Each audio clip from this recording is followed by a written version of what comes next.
1. Perlu diketahui bahwa ada sesuatu yang ajaib yang hanya dapat dirasakan oleh orang-orang yang belajar ilmu agama dengan penuh kesungguhan disertai dengan himah yang tinggi. Ketika telah diperoleh kefahaman, kemudian ilmu itu masuk ke dalam dada, meskipun cuma setetes terasa nikmat luar biasa, tenang dan tenteram terasa di hati, seolah-olah perkara lain tak ada artinya sama sekali. Sangat berbeda dengan belajar ilmu-ilmu dunia saja, kian menumpuk pengetahuan yang didapat malahan seringkali mendatangkan kegelisahan. Terbayanglah ijazah, terbayanglah gelar, kekuasaan, kemewahan dan istri cantik. Dan tatkala ilmu-ilmu dunia telah sampai pada klimaksnya, jadilah pemiliknya seorang pakar yang dikagumi. Lambat laun sang pakar merasakan kehebatan dirinya, terkadang dianggaplah dirinya sebagai the best, yang terbaik, dan tak terkalahkan lagi sedangkan orang lain dianggap sepele dan bodoh. Itulah awal kesombongan dan keangkuhan yang membawa kesesatan. Tidak jarang yang akhirnya tergelincir tidak menjalankan ibadah lupa pada Tuhan. Agaknya sejak digondang legi Masud sudah merasakan nikmat dan lezatnya ilmu agama, dia telah mabuk kepayang di lautan ilmu Allah yang tidak mengenal batas.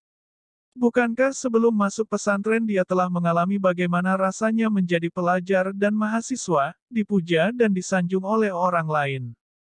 Semua itu tak ada artinya sama sekali apabila dibandingkan dengan kenikmatan yang dirasakan di pesantren. Dia pun berjanji dalam hati untuk bersungguh-sungguh menekuni pelajaran. Konon, selama belajar di pondok Masud tak pernah tidur dengan sengaja. Lah hanya tidur apabila tertidur. Hampir seluruh waktunya untuk belajar dan terus belajar. Itulah sebabnya dia sudah mampu menguasai ilmu-ilmu Al-Quran dan kitab Al-Jurumiyah hanya dalam tempo 6 bulan saja. 2. Dasar ilmu Nahwu sudah dikantonginya di gondang legi. Ia ingin mencari lagi dasar ilmu sorof, sebab ada makalah yang mengatakan Nahwu adalah bapak ilmu pengetahuan sedang sorof adalah ibunya.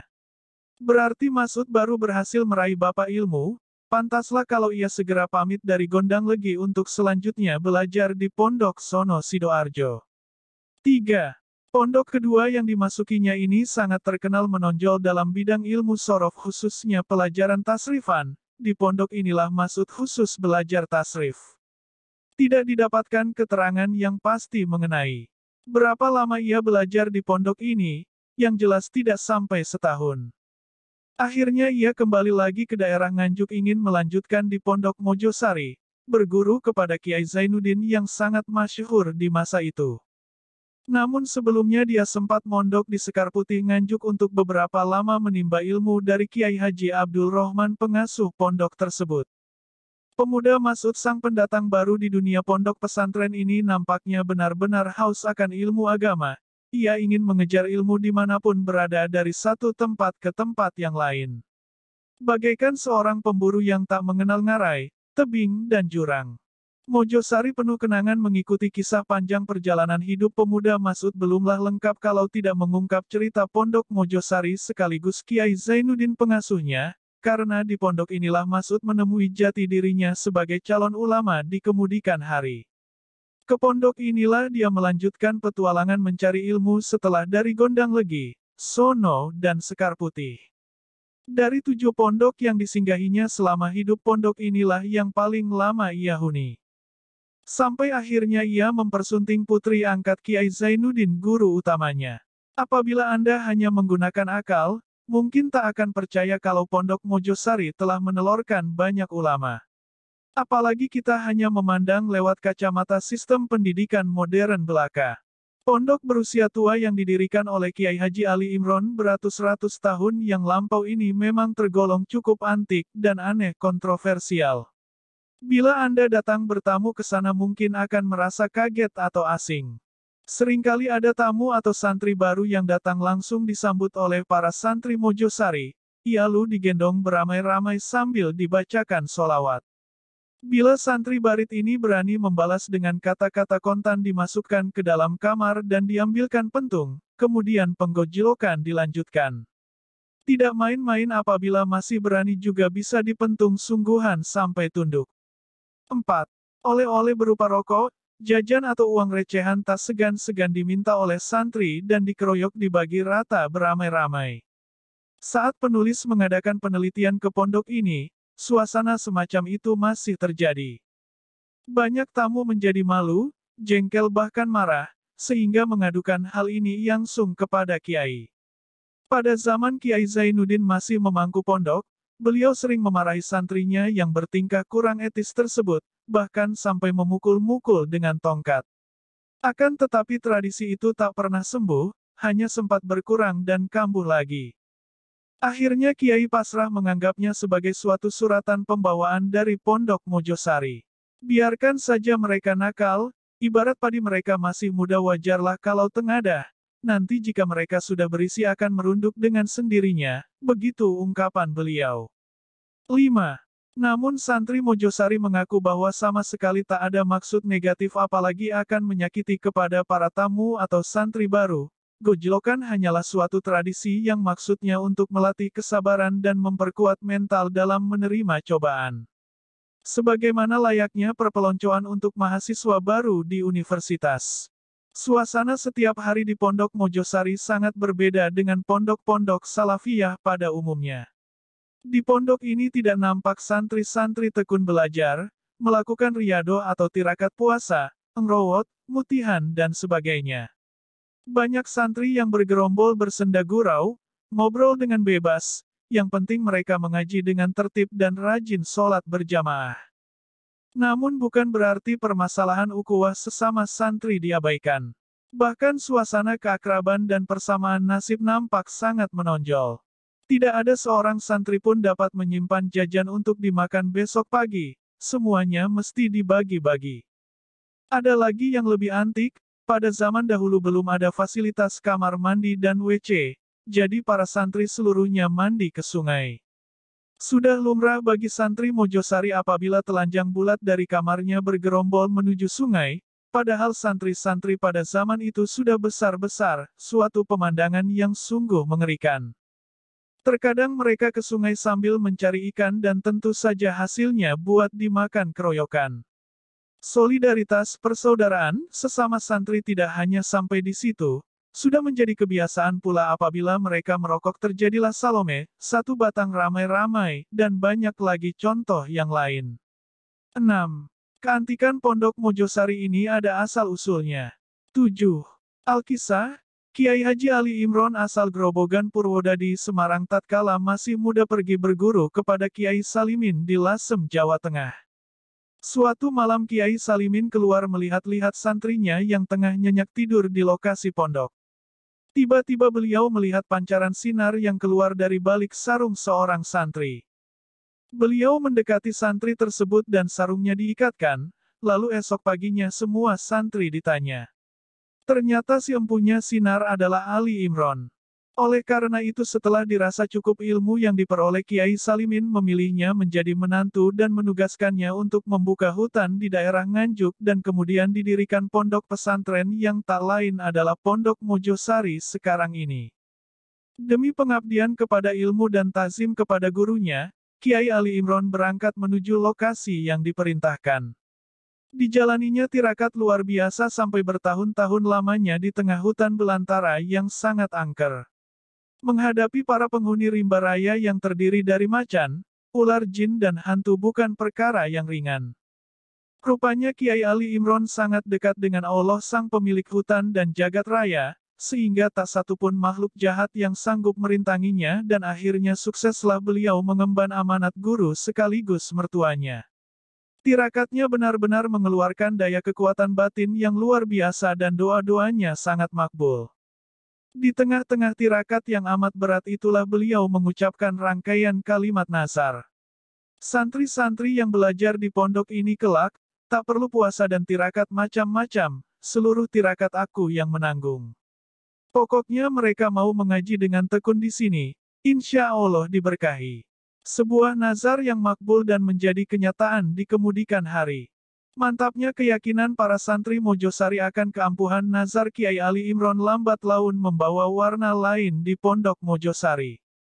Para santri benar-benar tidak menjalani tirakat semata-mata mengandalkan tirakatnya sang pendiri pondok. Ciri khas ini terus berkesinambungan dari generasi ke generasi sampai sekarang. Tak terkecuali pada periode kepemimpinan Kiai Haji Zainuddin, tatkala Mas'ud menuntut ilmu di pondok. Siapakah Kiai Zainuddin? Kiai Haji Zainuddin berasal dari Padangan Bojonegoro, Jatim. Di masa mudanya ia belajar di Pondok Langitan Babat. Sudah menjadi tradisi yang baik di kalangan para ulama untuk menjodohkan putrinya dengan santri-santri berbobot. Begitu pula dengan Kiai Zainuddin, karena prestasinya yang menonjol beliau lalu dijadikan menantu oleh gurunya, kemudian diutus untuk meneruskan kepemimpinan Pondok Mojosari. Beliau tampil pada urutan kelima sebagai pengasuh terhitung dari Kiai Haji Ali Imron, sang pendiri pondok. Berkat kepribadian dan kepemimpinan Kiai Zainuddin yang agung, nama Pondok Mojosari melejit ke segenap penjuru. Banyak ulama arif mengakui kewaliannya. Pada suatu ketika Kiai Haji Hashim Asy'ari, pendiri dan Rois Akbar NU, membuat surat edaran untuk meluruskan acara perayaan Maulid Nabi, berhubung mauludan di Pondok Mojosari dinilai kurang islami. Konon para santri Mojosari mengadakan pertunjukan wayang wong, kuda lumping, pencak, ketoprak dan sebagainya untuk memeriahkan perayaan Maulid. Sponsornya adalah santri-santri dari Blitar, Jombang, Ponorogo dan Banyumas. Setelah surat edaran siap dikirim, malam harinya Kiai Hashim bermimpi bahwa alim ulama seluruh Indonesia sholat berjamaah di sebuah masjid jami. Dengan jelas beliau melihat yang bertindak selaku imam adalah Kiai Zainuddin Mojosari. Surat edaran tersebut praktis tidak jadi dikirim, sebab pada dasarnya Kiai Hashim cukup segan terhadap Kiai Zainuddin yang merupakan guru dari Kiai Haji Wahab Hasbullah pendiri NU dan Rois Am setelah Kiai Haji Hashim Asy'ari. Tentu saja terdapat rasa sungkan di tubuh NU untuk mengatur, menegur gurunya sendiri. Lucunya ketika Mas'ud sowan kepada Kiai, bukan Mas'ud yang menyampaikan salam dari orang tuanya di pelosok, melainkan Kiai Zainuddin terlebih dahulu mengawali pembicaraan dengan mengatakan, "Salam dari ibu bapakmu." Agaknya Kiai Zainuddin menganjurkan Mas'ud pindah ke pondok bukan sekedar basa-basi. Sampai 3 kali beliau mendesak Mas'ud untuk bertempat di pondok sampai akhirnya murid itu benar-benar taat pada perintah gurunya. Kiai menempatkannya di sebuah kamar bersama-sama Zaini, Sobiri dan Baidowi yang termasuk orang-orang dekat Kiai sekaligus murid-murid kesayangan beliau yang kelak dikemudikan hari tampil sebagai Kiai sukses di tempatnya masing-masing. Mas'ud kembali lagi ke Mojosari dengan membawa keputusan keluarga bahwa dirinya belum siap untuk menikah. Namun Kiai Zainuddin tak mau menerima keputusan itu. Beliau memerlukan diri untuk datang ke pelosok. Di pelosok seluruh keluarga menyambut Kiai dengan penuh hormat. Lebih-lebih kali ini ada topik pembahasan yang istimewa. Sing momong niku kulo langkung ngertos pribadi santri setunggal-setunggalipun, tegas Kiai dengan gayanya yang khas. Semuanya bungkam diam 1000 bahasa, termasuk Mas Miftah. Dan pembicaraan pun dilanjutkan membahas teknik pelaksanaan, hari resepsi dan seterusnya. Malam resepsi telah tiba. 2 sejoli Mas'ud dan Badriyah telah bersanding. Resmi dinobatkan menjadi raja dan ratu semalam. Seluruh mata memandang ke arah pelaminan. Si Blawong benar-benar menjadi raja.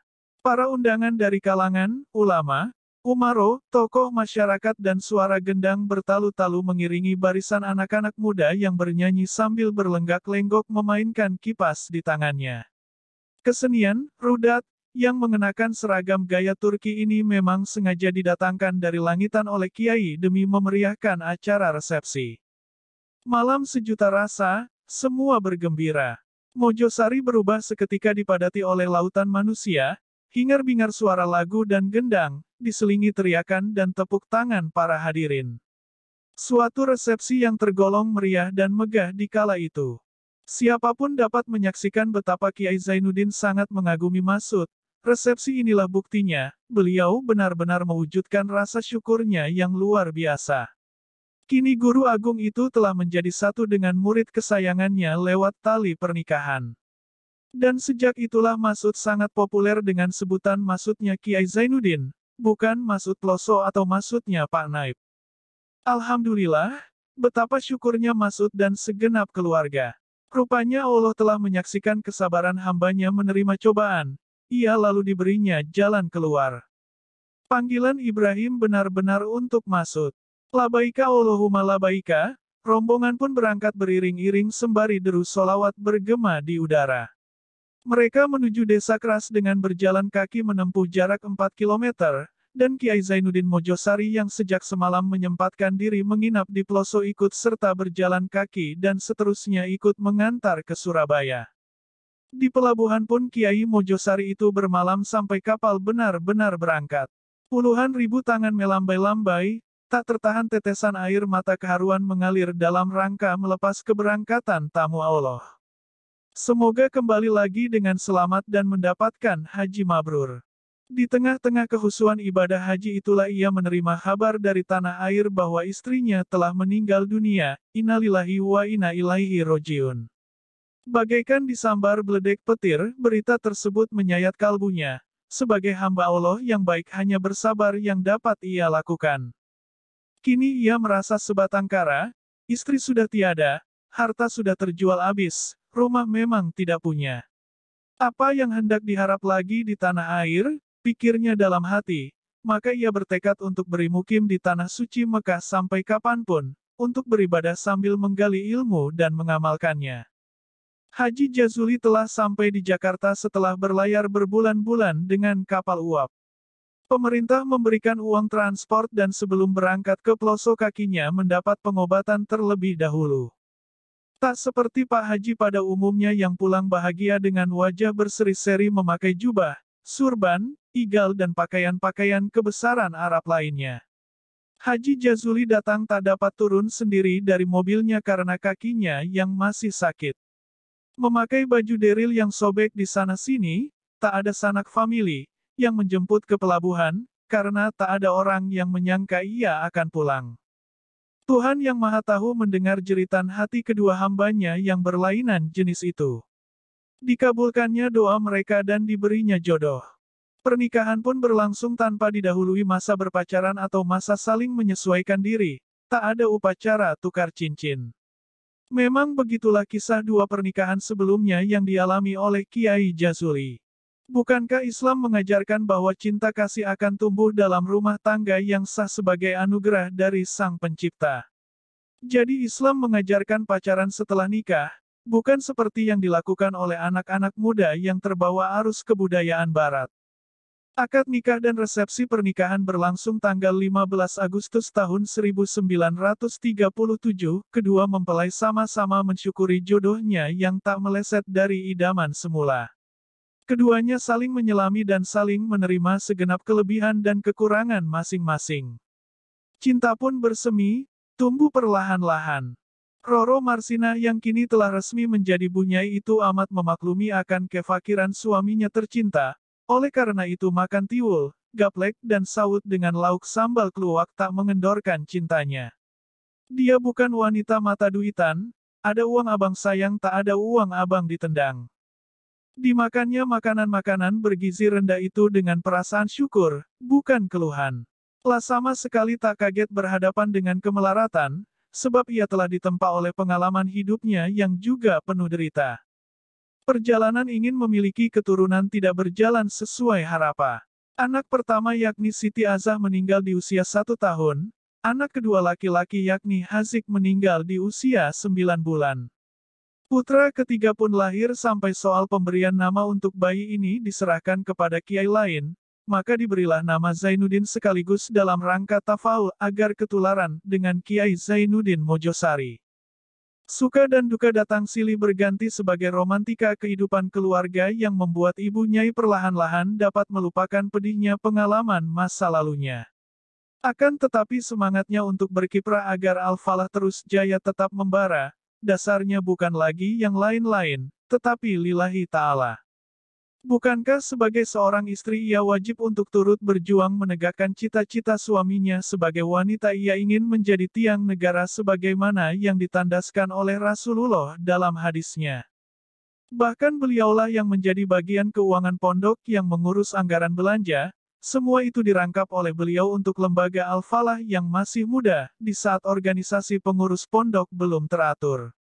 Beliau terjun langsung berpikir dan bekerja sebagai pengurus, Terkadang melakukan tugas keamanan, terkadang sebagai bagian keuangan. Jarang ditemui bunyai semacam itu, yang tidak hanya membantu suami di garis belakang kasur, sumur dan dapur. Tetapi tampil mendamping suami di garis depan sebatas kodratnya sebagai wanita, tidak sampai mengalahkan suami dengan dalih emansipasi. Jasanya untuk Alfayah hanya Allah yang mampu menghitungnya. Maka pantaslah kalau kita panggil namanya Ummul Mahat. Bersama beliau cinta tergapai dan bersama beliau pula cita